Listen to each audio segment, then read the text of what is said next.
Christy Fermin umalma sa patutsada ni Vice Ganda sa It's Showtime laban sa kanya. Pagagalit, dapat ay ituro mo yung tao. Tunay na babae. Lalaki ka. Lalaki ka, Vice Ganda. Nagpapanggap ka lang na babae. Ang dapat natin ika-engage si Vice Ganda na mayabang.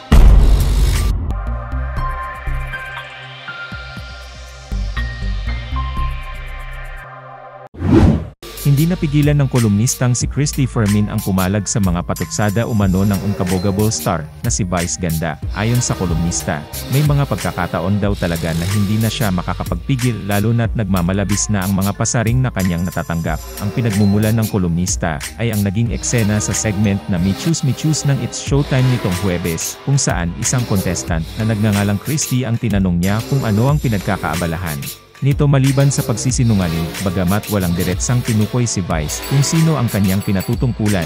Gets naman daw ng kolumnista na siya ang pinatatamaan ng komedyante. Hello! Ano people? Yes! Kamusta ka, Christy? Anong pinagkakabala mo, Christy, bukod sa paggawa ng mga kasinungalingan? Gayunpaman, sinabi ng ilang netizens na ibang Christy ang tinutukoy niya.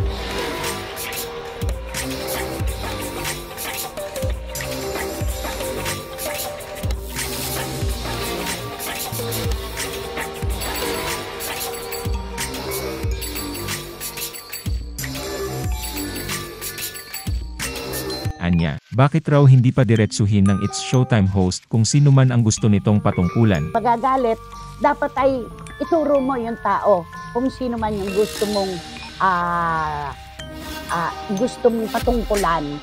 Hindi yung kung ano-ano pinagsasasabi mo para lang hindi natutuwa ang tao sa ganoon. Nabanggit rin ni Christy na kung siya ay nagsisinungaling ay bakit raw pinatawa ng suspensyon ng MTRCB. Anong pagsisinungaling doon?